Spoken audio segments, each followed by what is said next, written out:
Assalamualaikum warahmatullahi wabarakatuh. Bismillahirrahmanirrahim. Bismillah.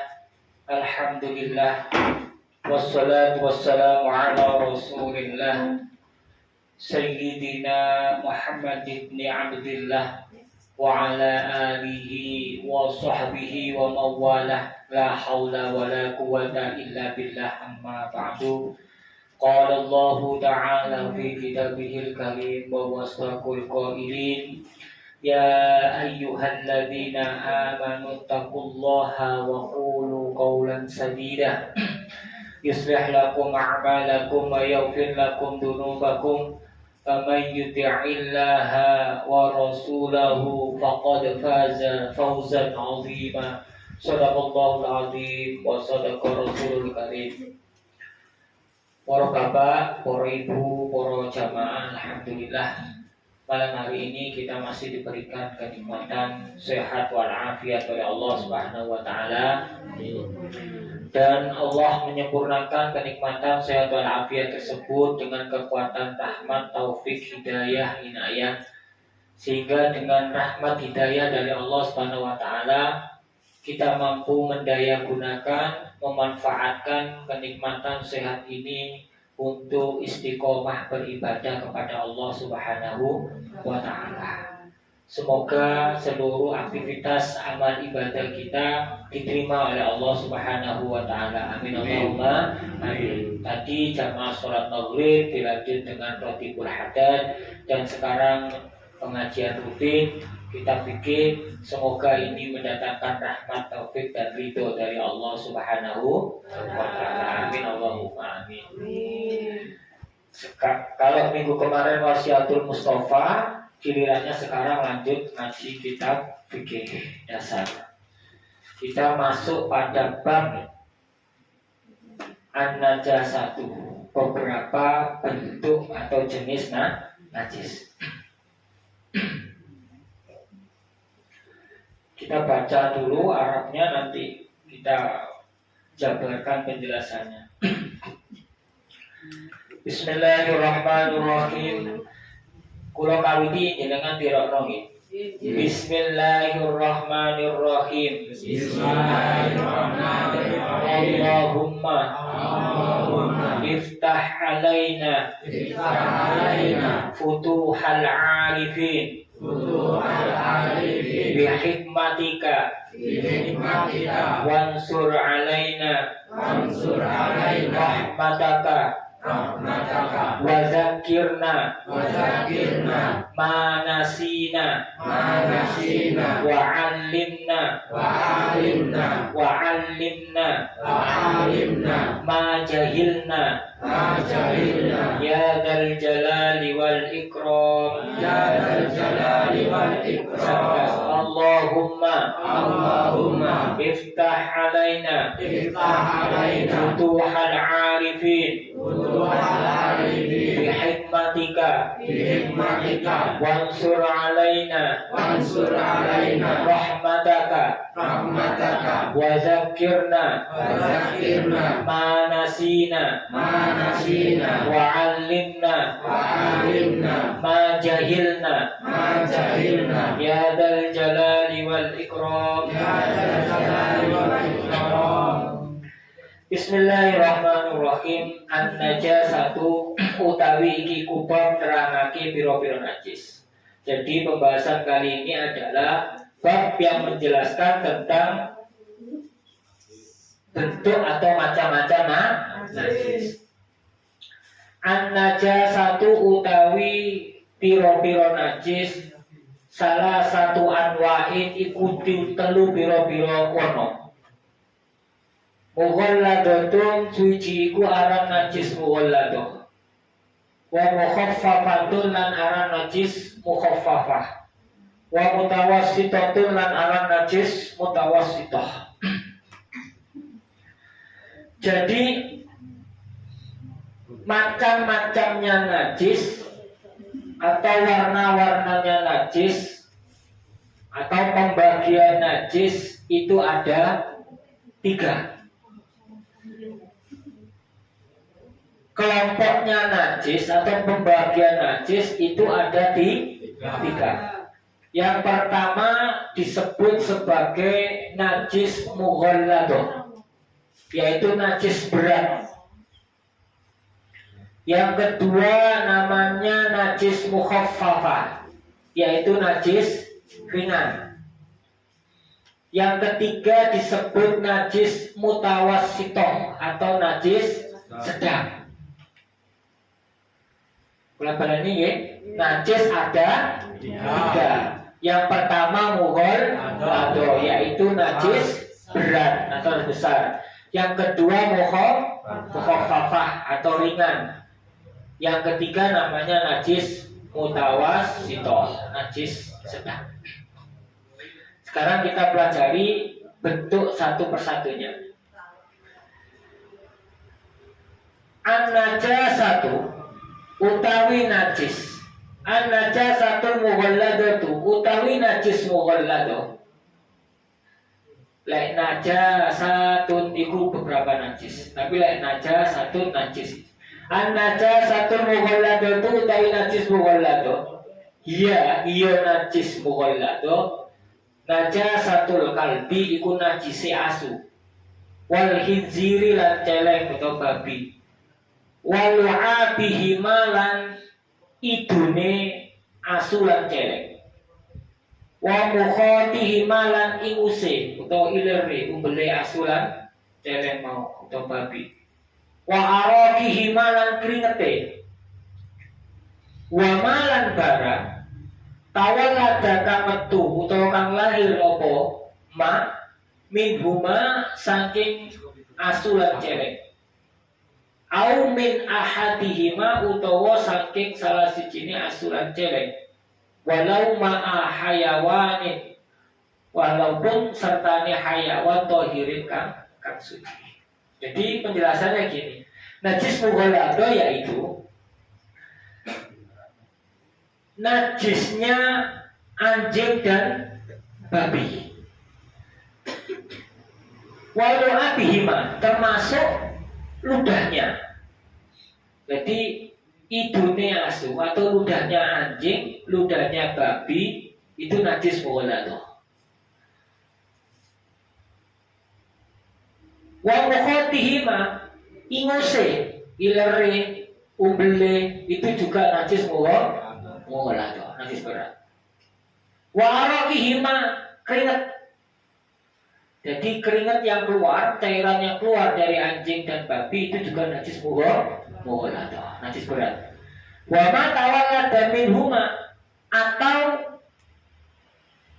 sesuatu yang lahir atau yang keluar dari keduanya, au min ahadima atau salah satunya. Jadi kok ono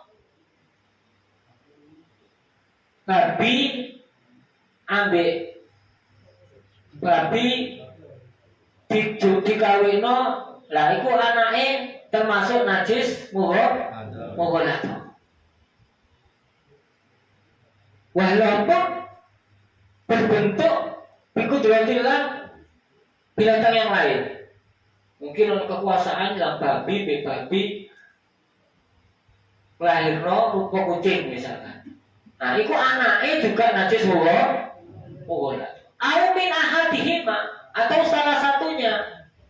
Misalnya babi atau asu dadak dikandangno ambek kambing, dijodohno ambek kambing, persilangan misalkan. Ternyata keluar anaknya. Nah, anaknya itu juga najis mughalladah. Au ma'a hayawanin tohirin, walau ma'a hayawanin tohirin. Walaupun dikawinno atau anjing atau babi dan dikawin karo binatang yang suci. Binatang yang suci. Maka itu juga termasuk najis mughalladah. Najis mughalladah. Kuasane Allah belum jangan ngerti ya. Ternyata kok keluar kambing atau keluar dadak lahir-lahir kok kejadian alam, ya tidak mungkin. Ini cuma memperkuat hukum yang saya maksud. Kok lahirnya rupa manusia ya tetap najis mughalladah. Paham ya? Atau orang manusia ngelahirno nggih rupa babi. Lah itu karena jisimnya babi maka dia juga ikut najis mughalladah. Tapi ini penekanannya di najisnya anjing. Walaupun persilangannya dengan binatang yang suci, asu ambek kambing. Nah, itu anaknya tetap mughalladah.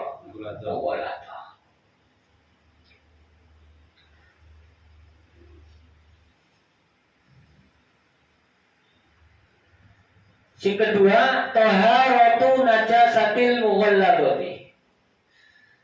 Utawi nyucake najis mughalladah. Ini masih lanjutan yang mughalladah. Jadi yang pertama najis mughalladah yaitu najisnya anjing dan babi, termasuk anak dari keduanya atau salah satunya walaupun dengan hewan yang suci. Taharatu najasatil mughalladati utawi nyucake najis mughalladah.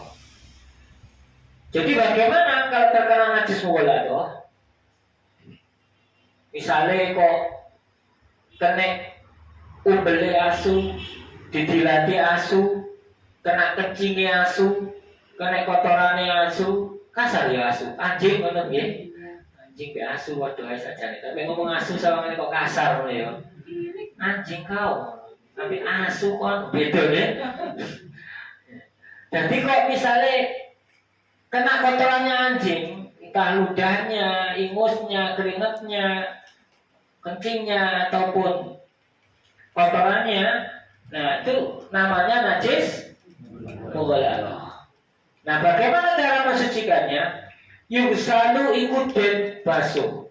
Mau diuha opo panggonane najis saba amarrotin kelawan pitung ambalan bimain kelawan banyu tahurin kang suci. Ikhdahu nakang utawi salah sijine saba amarroh biturobin iku dicampur kelawan debu tahurin kang suci ba'da zawali ainin najasati sakwuse ngilangno kahanane najis. Manane gini. Cara mensucikan najis mughalladah adalah tempat yang terkena najis itu dibasuh 7 kali. Salah satunya menggunakan debu pasir. Boleh di depan, boleh di tengah, boleh di akhir. Terserah. Setelah menghilangkan bendanya najis. Coba ini. Cara mensucikan najis mughalladah adalah dengan dibasuh menggunakan air sebanyak 7 kali. Yang salah satunya dicampur dengan debu. Terserah di basuhan yang pertama, kedua, ketiga terserah. Itu ada doanya apa? Tidak ada doa. Pokoknya dibasuh. Paham ya? Setelah menghilangkan bendanya najis. Jadi ini turut beda dengan pasirnya tayamum. Kalau yang tayamum menggunakan pasir itu bukan pasir galangan atau pasir tanah liat. Kalau tayamum itu hubar. Alladzi lahu hubarun, yang mengandung debu, yang bisa terbawa oleh angin. Debu nang ngene kocok-kocok nang tembok, itu untuk tayamum bisa. Ya dengan tayamum enggak usah balik pasir rono-rono ya di debu ini, di kaca, di dinding ini kan pasti ada debu. Pasti ada debu, ini bisa. Nanti kita bahas kalau sudah bab tayamum serta praktek tayamum. Tapi ini pokoknya pasir. Pokoknya pasir boleh. Tapi kalau misalkan kita bersucinya di kali atau di laut yang sudah bercampur dengan pasir, ya sudah, belum wis kosong wis bersih, gak perlu jenengan ciduki mana siji, loro, telu, terus ketiga dicampur enggak, ya sudah jadi satu di situ. Paham ya? Nah kalau kita terpisah antara air dengan pasirnya, ya basuhnya 7 kali. Setelah menghilangkan bendanya najis. Jadi misalkan ternyata suatu ketika apa sih awak tidak tahu jenis binatang yo, masih dikasih tulisan anjing dilarang masuk, ya tetap masuk. Paham ya? Anjing dilarang masuk, ya tetap masuk wong jenis anjing. Dadak anjingnya niku nopo nggih? Mengeluarkan kotoran wis nyengek ngoten mawon ngising nang depan musala kita ini. Nah, itu kotorannya dihilangkan dulu. Kotorannya dihilangkan dulu. Bendanya dibuang, sisanya digocok pakai air karena masih terlihat. Nah, itu tidak menghitung basuhan yang itu. Paham ya? Betul kalau kotorannya sampai guyang, jor siji, jor loro ndak. Bendanya dihilangkan dulu. Dihilangkan, dibasuh, setelah itu baru digocok 7 kali. Salah satunya menggunakan debu. Kalau itu Pak, peracaknya itu, seumpama ini di musala, kakinya, anjing, kakinya anjing. Ya. Iya. Ya. Kalau kaki yang biasanya hujan-hujan kan kelihatan. Iya. Ya sama, karena gini. Perkara najis jika basah bersentuhan, maka yang bersentuhan itu menjadi najis. Misalkan ada anjing kok kering sampai elus-elus, ini tidak apa-apa. Karena kering ketemu dengan kering dan najis. Sama dengan ketika di sini ono ayam terus lari-lari di musola, ternyata nggak ada yang tahu. Loro wis minggu tuh. Ono telepet wis garing gitu misalnya. Dipepet, dibuang, ini dibersihkan dan najis karena kering ketemu dengan kering. Tapi kalau salah satu najis maka menjadi najis. Bisa bendanya yang najis tadi basah atau tangan kita yang berkeringat basah. Paham ya? Jadi kalau anjing tadi hujan-hujan terus masuk di musola, kan badannya kan najis. Terus dia basah. Berarti air yang dibawa oleh dia itu mengandung najis, mughalladhah sama saja. Paham ya? Itu dibersihkan. Najis mughalladhah. Betul, pertanyaannya bagus Ibu. Jelas ya. Kalau kering ketemu kering tidak apa-apa. Tapi kalau basah ketemu basah atau salah satu yang bersentuhan itu basah, maka menjadi najis. Menjadi najis. Jadi kalau ada ainiahnya, ada kotorannya, itu bendanya dihilangkan dulu. Bendanya dihilangkan dulu, dibuang. Setelah itu digerocok. Nah, gerocok kan untuk guyuran untuk menghilangkan benda tadi itu tidak termasuk hitungan. Setelah bendanya hilang, ainiahnya hilang, baru disucikan, dibasuh atau diguyur sampai 7 kali. Salah satunya menggunakan debu. Jadi guyuran atau basuhan untuk menghilangkan bendanya najis itu tidak dihitung. Macam ya? Tidak itu. Itu kalau mughalladhah. Jadi cara menghilangkannya seperti itu. Bendanya dihilangkan, terus disucikan dengan dibasuh 7 kali. Yang bisa disucikan adalah benda yang terkena najis. Lek kena tangan ya disucikan. Cara mensucikannya gitu. Bukan anjingnya. Anjingnya masih diadusi ping 7 ping 19 dengan pasir tetap najis, tidak bisa. Udah. Jadi ini Pak Ustadz kayak anjing itu najis mughalladhah. Cara mensucikannya dibasuh 7 kali. Aman itu berarti bisa disucikan. Gue nanti ku asuh gak koma dibasuh 7 kali. Disuci saiki aman. Ki antara ngantuk ambil boten paham. Nah, kalau anjingnya nggak bisa disucikan. Yang disucikan adalah yang terkena najis. Terus bagaimana Pak? Kita disuguhi makan orang, kita nggak tahu. Mari makan ada di mana nih? Enak ya? Enak. Daging ngopo itu pun nanti. Asu itu. Nah, misalnya termakan. Apa yang disucikan. Ya sebenarnya tidak perlu kumur 7 kali campur pasir, enggak. Untuk mensucikan lidah, mensucikan tenggorokan, terus kumur itu campur pasir, enggak. Yang disucikan apa? Tangan, karena ini yang memegang dagingnya tadi. Terus alatnya yang dibuat masak, kan gitu ya. Terus habis itu ya area yang terbuka, mulutnya ini mulut. Tapi yang dalam-dalam nggak perlu terus mau pasir gitu, enggak, paham ya?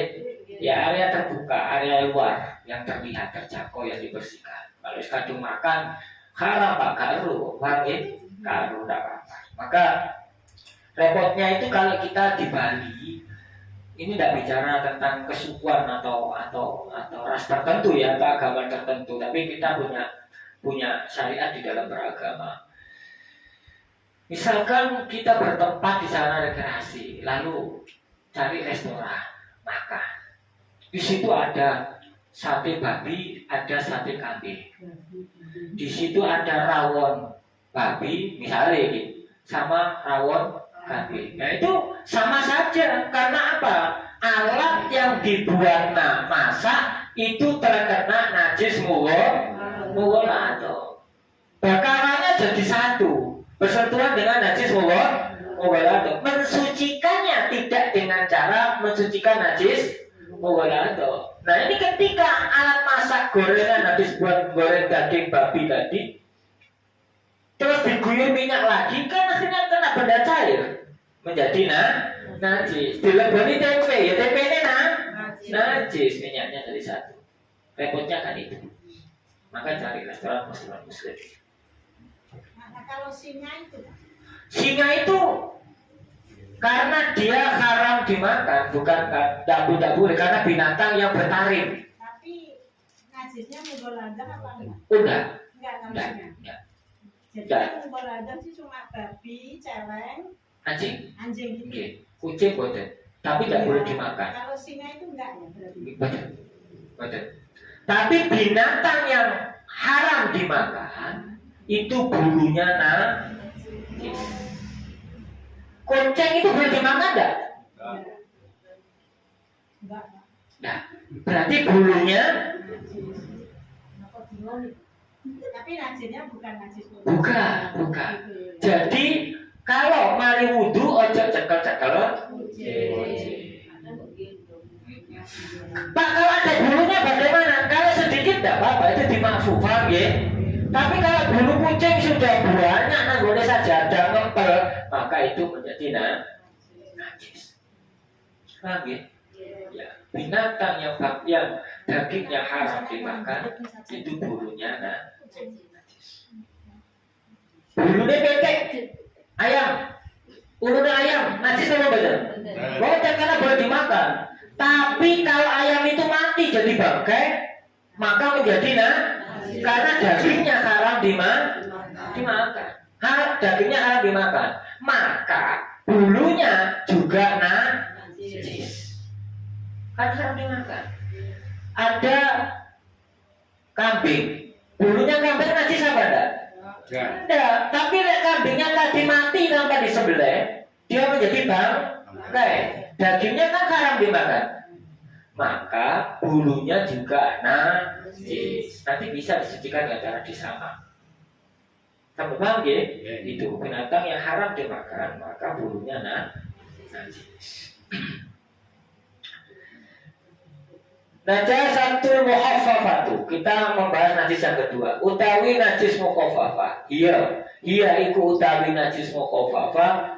Baulus sobiyi iku uyune bocah lanang cilik. Alladzika lan yataghadda kang durung mengkonsumsi durung makan sapa sobi illa bilabanin kejaba air koan. Walam yablugh lan dereng tumeka sapa sobi al haulaini ing 2 tahun. Yang kedua namanya najis mukhaffafah, yaitu najisnya bayi laki-laki. Berarti mengecualikan bayi perempuan. Yang dicatur, yang dibahas hanya bayi laki-laki. Alladzi lam yataghadda illa billaban. Yang belum makan apa-apa, belum mengkonsumsi apa-apa kecuali air susu ibu. Paham ya? Lihat di kitab di Sarana Kasifatu saja itu atau Sarana Tabina itu kitab Kasifatu saja, kalau minum susu sapi boleh, termasuk, paham ya? Tapi dari susu nih, jadi ngedot langsung nang sapi misalnya, itu kencingnya juga termasuk masih mukhafafah. Oh, itu bukan air susu itu, tapi yang sudah diperas berbeda lagi. Walam yablugh al-haulaini, dan belum sampai berusia 2 tahun. Nah, najis yang kedua namanya najis mukhafafah, yaitu najis kencingnya bayi lagi, kencingnya bukan kotorannya, kencingnya saja, yang belum makan apa-apa kecuali air susu ibu dan belum genap berusia 2 tahun. Itu namanya najis mukhafafah. Taharatun najasatil mukhafafati utawi nyuciake najis mukhafafah. Yurasu iku den cipratake ala mahalliha ing atase panggonane najis maun apa banyu. Hatta yabtalla, sehingga yabtalla itu bukan bahasa kuyup, tapi bahasa Indonesia artinya yabtalla itu bahasanya nyet. Tahu bedanya ya? Lek bahasa kuyup itu sampai netes. Ini pokoknya bahasanya nyet gitu. Jenengan lek anduk itu kan bukan bahasa kuyup, karena diperas tidak keluar airnya. Itu yabtalla, itu mana bahasanya yabtalla, itu bahasa nyemek. Nah, nyemek muter itu. Sehingga jadi itu cara mensucikannya. Cara mensucikan najis mukhafafah adalah dengan mencipratkan air di tempatnya najis sampai basah, nyemek gitu tadi. Jadi misalkan ada bayi laki-laki belum berusia 2 tahun, belum makan apa-apa kecuali air susu ibu, terus kencing nangone kasur, maka cara mensucikannya nggak perlu digorojoki gitu atau terus dipepe, enggak, cukup tangan dimasukkan air, diciprat-ciprat sehingga basahnya itu sudah suci. Itu sudah suci. Ini kan bicara tentang kesucian, jadi dia sudah suci. Itu najis mukhafafah. Tapi lek wis dilotek gedang, dilotek telo, dilotek sego jagung, nah itu sudah namanya najis mutawasithah. Ini yang belum makan apa-apa kecuali air susu ibu. Paham ya? Sampai di sini paham ya? Bisa dilanjut? Ya, nanti kita lanjut dengan tanya jawab yang belum paham. An-najasatul mutawassithatu utawi najis mutawassithah nau'ani kura-kurna. Hukmiyatun sujiku najis hukmiyah wa ainiyatun lan ainiyah. Jadi yang berikutnya adalah najis mutawassithah, yaitu najis sedang. Najis mutawassithah dibagi 2, namanya hukmiyah dan ainiyah. Kalau hukmiyah itu nanti dijelaskan. Hukmiyah itu bendanya sudah tidak terlihat, tapi najisnya belum hilang. Contoh, ono kencing bayi, anak yang sudah lebih dari 2 tahun, atau kotoran ayam. Mari ngono kotoran ayam di sini, kotorannya dibuang. Ketika masih ada bendanya, ini namanya ainiyah. Najisnya masih kelihatan. Tapi ketika bendanya jakarnya tadi dibuang, ini kan masih najis ini, karena belum disucikan. Paham ya? Tapi bendanya sudah tidak kelihatan. Dan ini namanya hukmiyah. Bendanya sudah tidak kelihatan, warnanya, rasanya, baunya sudah tidak ada. Tapi ini belum suci karena belum disucikan. Ini namanya hukmiyah. An-najasatul hukmiyatu utawi najis ainiyah sing bangsa hukmiyah. Ya iku utawi najasatul hukmiyah allati iku najis laisa kang ora ana laha iku kedue allati jirmun apa bekas wala ta'mur lan ora ana rasa wala laurun lan ora ana warna wala rikun lan ora ana aku kau baulu wali sobiyi kaya dene kaya uyune bocah cilik ida jafatan kalane kagaring walam tadhar lan ora nonton lahu kudu najis sepatu apa sih sifat.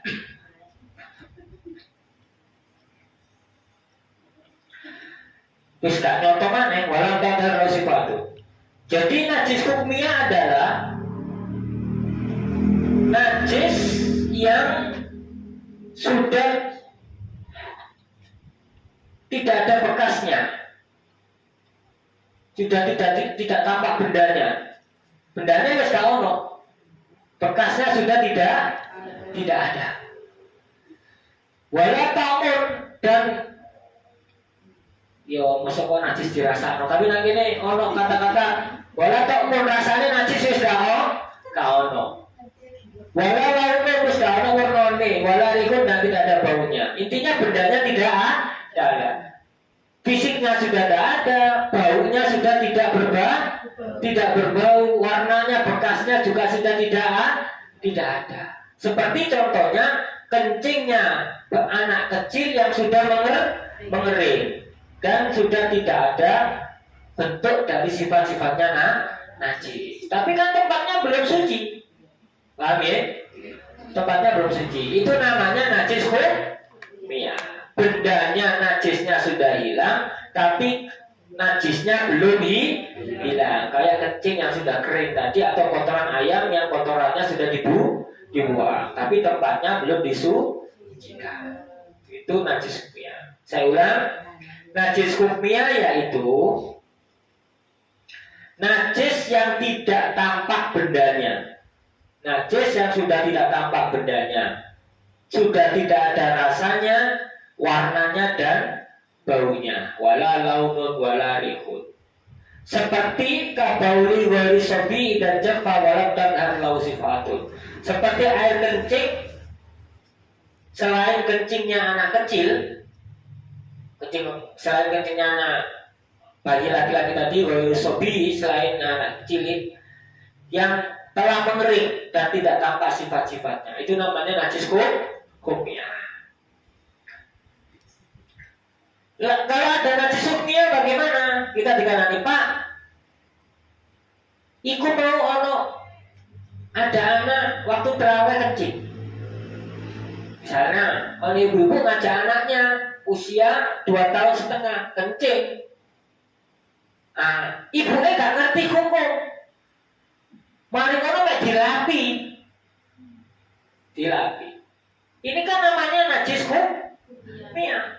Airnya sudah tidak ada, baunya sudah tidak ada, bendanya sudah tidak ada, sudah mengering. Tapi tempatnya kan belum suci karena tidak disucikan dengan cara yang benar. Kayak dilap karo lap garing, diserap gitu aja najisnya. Ini namanya hukmiyah karena bendanya sudah hilang. Terus sampai dikasih tahu, Pak, tadi ada ibu-ibu ngajak anaknya kencing waktu terawih di situ.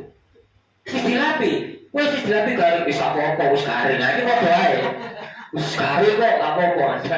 Nah, berarti kalau sampean tahu itu sekarang, oh, berarti walaupun sudah kering tetap najis.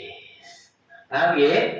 Nah, sekarang kita bahas bagaimana cara mensucikan najis hukmiyah. Ojo kok dipikir, wis garing kok wis dilapi.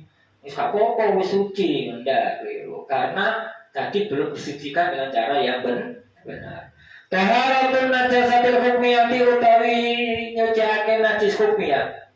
Tadhuru iku bisa suci apa najasatil hukmiyah biwusliha sebab basuh sebab gojok ing hukmiyah bil ma'i kelawan banyu. Walau marrotan senajan saambalan wahidatan dan sepis-sepisan. Cara mensucikan najis hukmiyah adalah Cara mensucikan nasi kuning adalah dengan mengguyurkan air pada tempatnya najis walaupun 1 kali.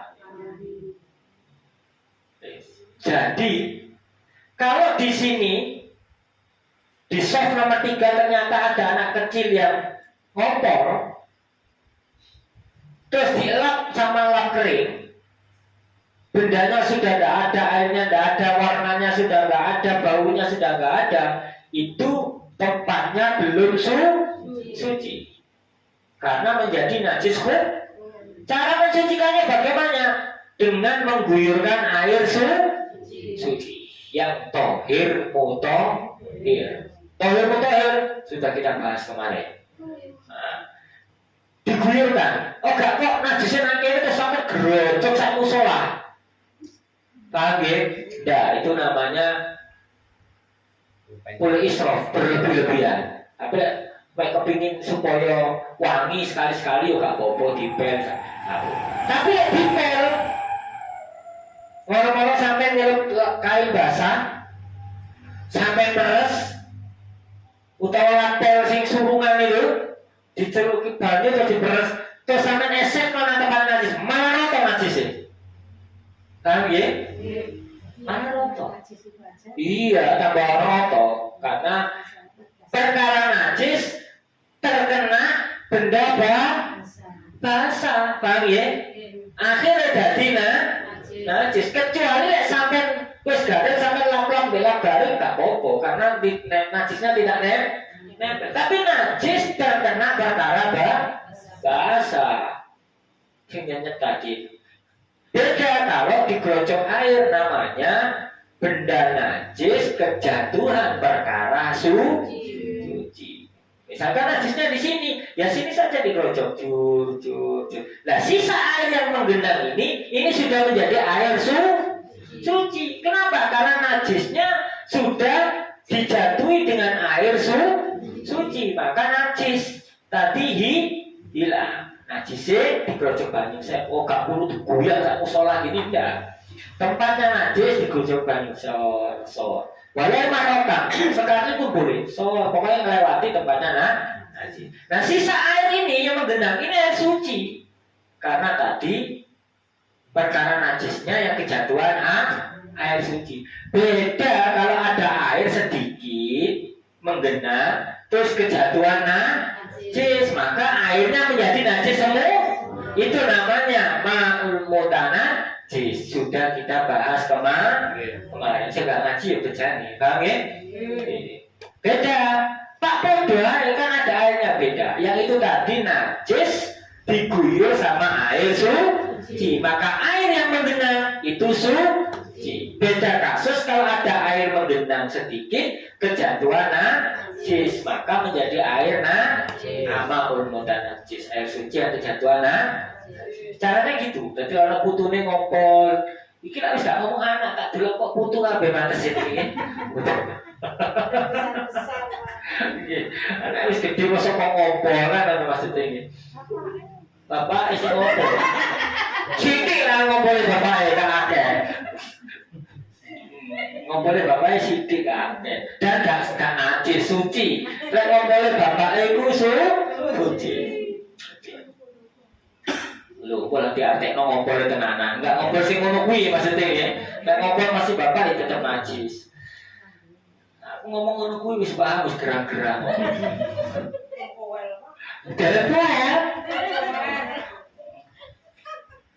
Karena poel pengalamannya akeh. Poel, nggih, poel. Yo gak terima poel preder kabeh. Nggih. Poel kalau untuk situ itu tuh protokol kabeh.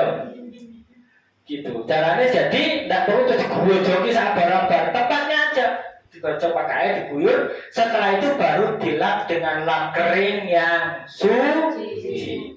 Lek wis digocok pakai air, berarti tempatnya menjadi suci. Ternyata dikeringkan pakai lap kering, lapnya najis. Jadi najis mana? Paham ya? Paham ya? Karena bersentuhan dengan barang najis. Najis. Yang apa mbek? Engko barono jare Pak Ustaz paling ngaji kerja banyu. Nek lho juga tapi ku lho. Lap kotor, lap najis dicukup. Dilapno maneh padha wae menjadi najis kembali karena bahasa. Lapnya lap nang suci. Kalau lapnya najis bagaimana digrojoki dhisik? Pokoknya ada najis yang kejatuhan air mati digrojoki diperes terus baru dibelekno nang gone tadi genangan air tadi. Paham ya maksud kula? Bisa dipahami ya? Ojo terus lapnya najis sampai blekno maneh menjadi najis. Disucikan dulu lapnya digrojoki terus untuk memeras airnya itu. Jelas sampai di sini? Jadi itu najis mutawasito yang pertama namanya najis ya. Cara mensucikannya adalah dengan mengguyurkan air pada tempatnya najis walaupun satu kali. An-najasatul ainiyatu utawi najis ainiyah, dia iku utawi najis ainiyah. Tadi najis mutawasito ada najis mutawasito ada dua, hukmiyah dan ainiyah. Hukmiyah sudah kita bahas barusan, sekarang bahas yang ainiyah. Pelan-pelan nek boten paham jangan takut. Saya ulang lagi tidak apa-apa daripada tak paksakan lanjut tapi tidak paham jadi muspro nanti. An-najasatul ainiyatu hiya allatiku najis lahai iku tetep kedua alati jurmun utawi bekas automun utawa warna utawa rasa aulan utawa warna aurihun utawa ambu kal ghaiti kaya dene apa ya iki kula boten ngomong jorok nggih kaya dene tai utawa kotoran.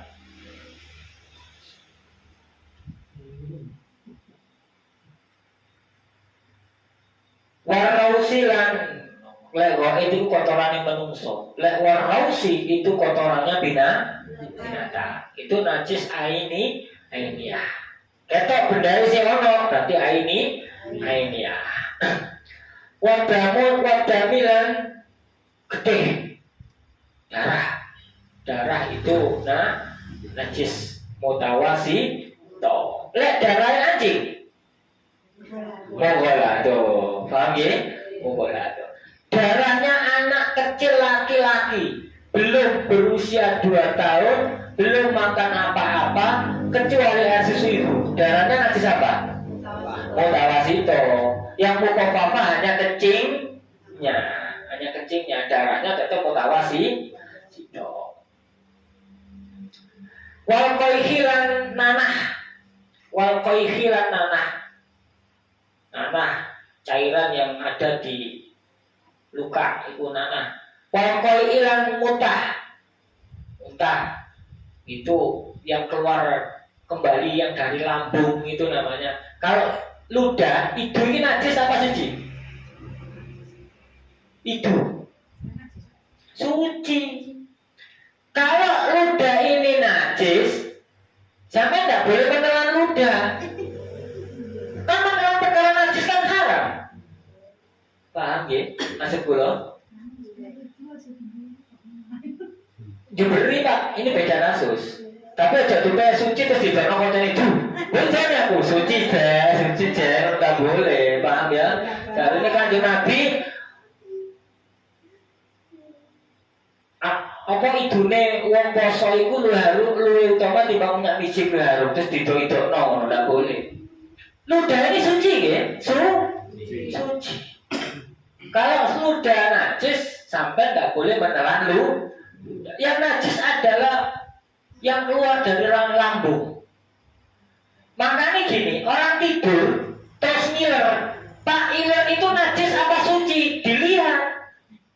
Kalau kepalanya lebih tinggi dari perutnya, ilernya suci. Ini kan ada pertanyaan, lupa ludah itu suci. Kalau iler bagaimana? Dilihat. Kalau tidur itu bantalan atau kepalanya lebih tinggi dari perutnya, itu ilernya tadi suci karena itu keluar dari area mulut. Tapi kalau perutnya tadi atau lambungnya lebih tinggi dari kepalanya, itu najis karena kecampuran cairan yang keluar dari dalam. Orang wong turu yang nanggone sosoran aku paling ini misalnya. Nah, itu ilangnya najis karena kecampuran cairan dari dalam lambung. Paham ya? Kalau kepalanya lebih tinggi suci. Itu bedanya. Kalau tanya ilang itu najis apa suci? Maka ludah itu suci. Yang haram itu adalah yang najis adalah mutah yang dari dalam lambung itu mutah.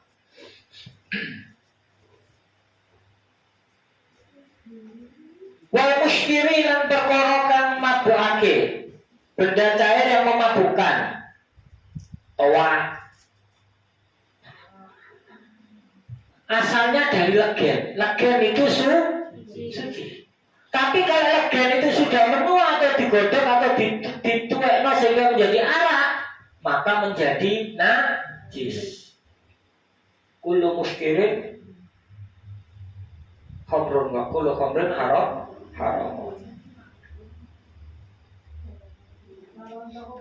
Perkara yang memabukkan termasuk khamr dan kalau obat katanya kalau diminum toa bisa sembuh ya. Bagaimana? oh gini, bagaimana Pak kalau minum toa untuk obat misalkan ono wong anyang-anyangan atau batu ginjal gitu. Cari dulu obat yang halal. Oh gak kok langsung diterjang yang haram. Kalau memang tidak menemukan obat yang halal untuk menyembuhkan, maka kita pakai hukum darurat. Mengkonsumsi yang halal. Nang apotek ada kok obat untuk kencing anyang-anyangan sing loro itu kan biasa udah beli toa. Nggak boleh langsung tiba-tiba mengkonsumsi toa. Kalau masih ada obat yang halal. Pakai Pak, gatel begatel. Loh masih ada obat gatel yang suci. Kecuali kalau dia alergi dengan obat-obatan, maka boleh. Atau tidak ada obat suci, boleh. Kalau masih ada obat-obatan yang suci, nggak boleh langsung terak yang haram. Darurat itu hanya opsi terakhir jika sudah tidak ada pilihan, bukan didahulukan.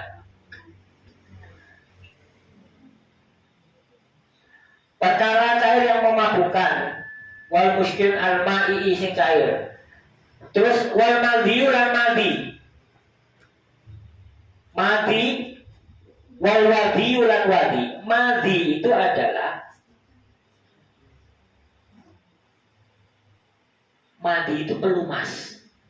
Biasanya orang kalau terangsang sebelum keluar sperma, keluar cairan, itu namanya madi. Madi itu najis. Enaknya ngaji tua-tua ngene iki jelas kok teman-teman wis paham ngono. Oh, sini ku Pak ijo ngono wae. Nek ngomong arek iku madi adalah cilik arek SMP pas cilik loro.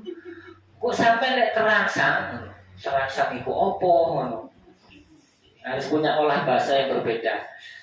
Jadi biasanya kalau ada daya dorongan rangsangan, terus kan keluar cairan, itu namanya kalau mani sperma itu suci. Kalau itu najis ya manusia ini najis, bakalannya teko kono, paham nggih? Spermanya suci, yang najis adalah madi. Cairan yang keluar ketika mengiringi rasa nikmat. Nah, itu fitrah dari Allah. Itu kenikmatan itu untuk menyempurnakan kenikmatan, tamam nikmat. Itu menyempurnakan kenikmatan.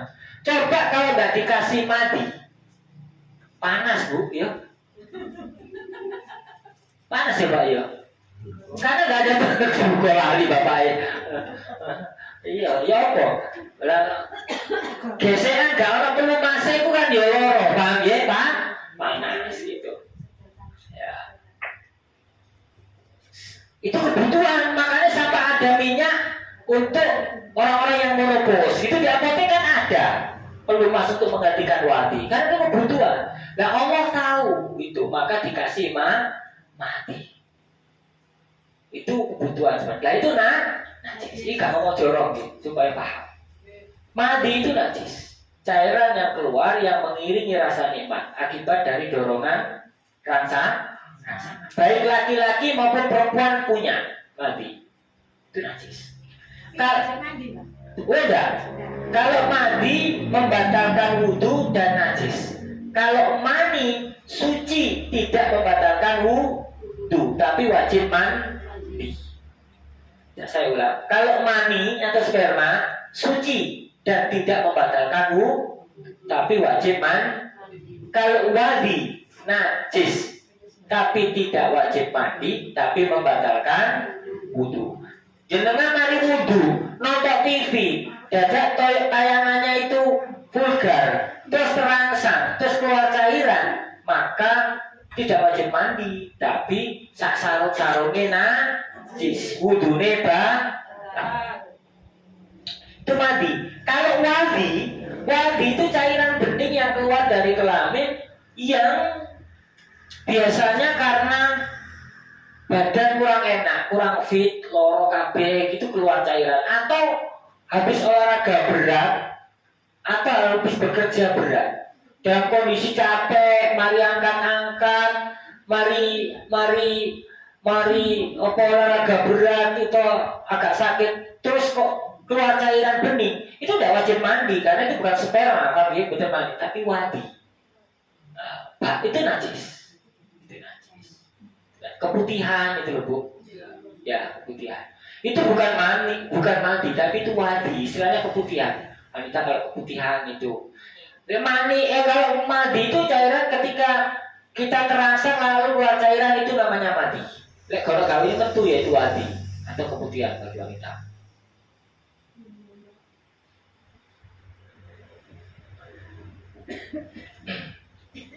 Jadi mandi terus wadi itu najis.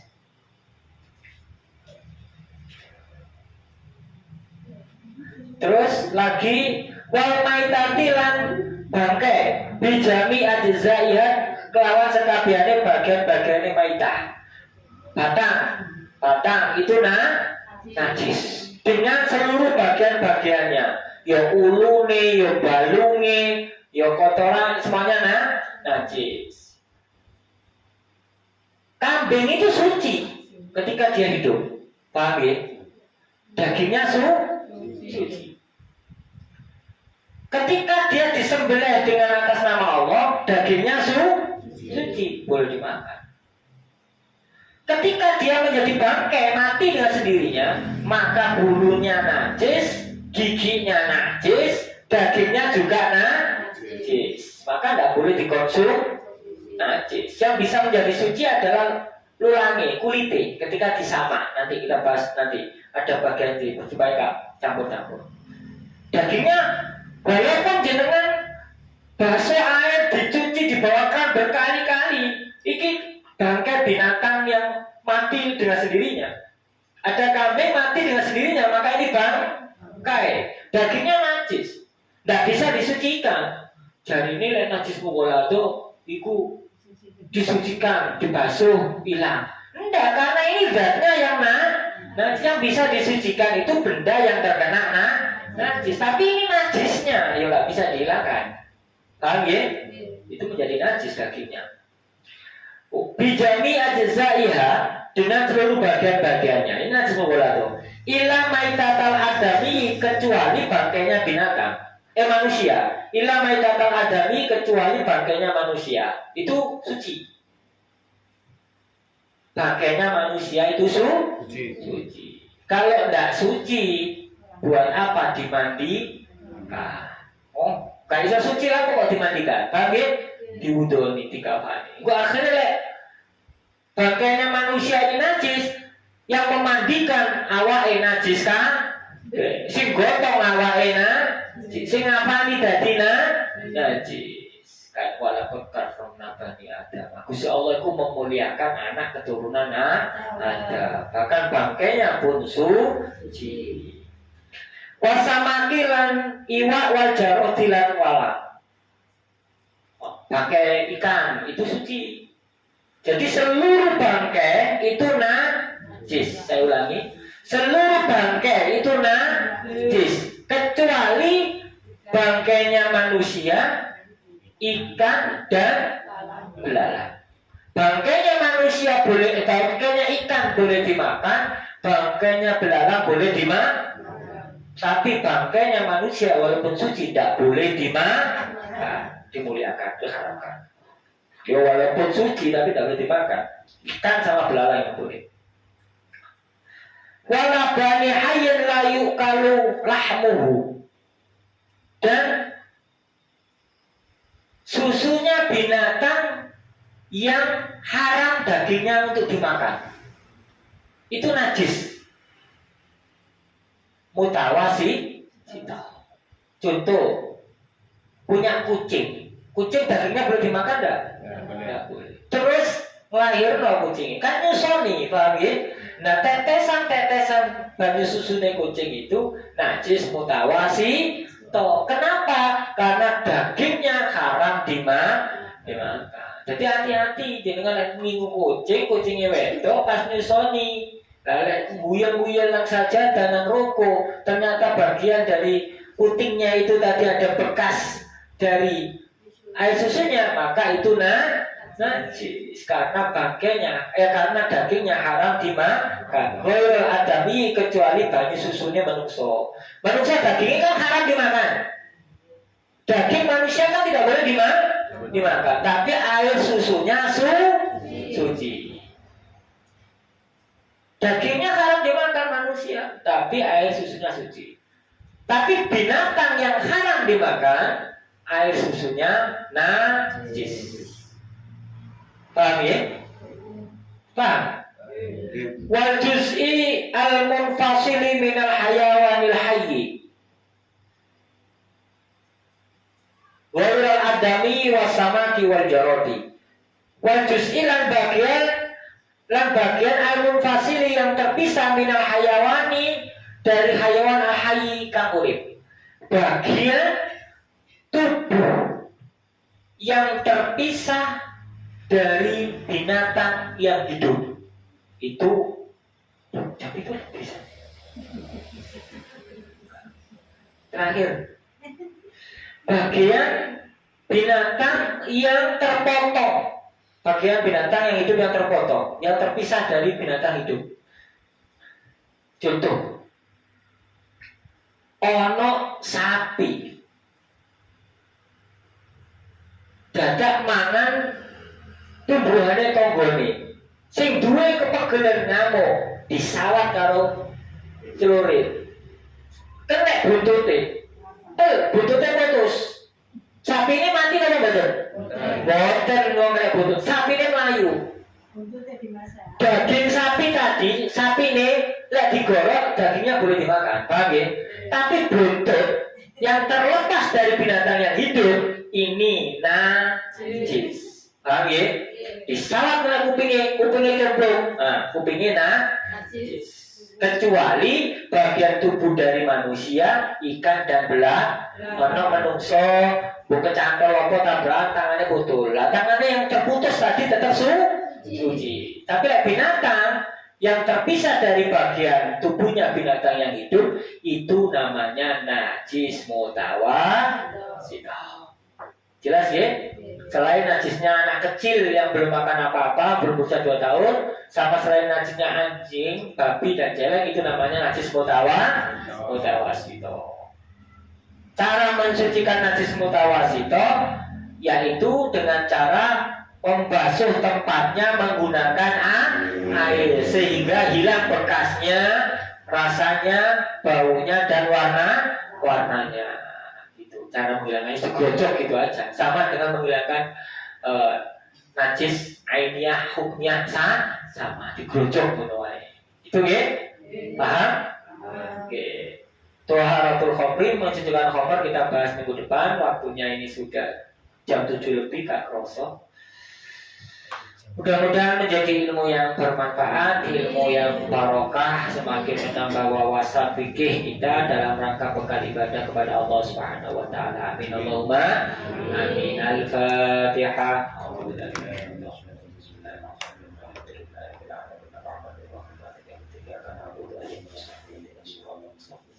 Shiratal ladzina an'amta 'alaihim ghairil maghdubi 'alaihim waladdallin. Assalamualaikum warahmatullahi wabarakatuh.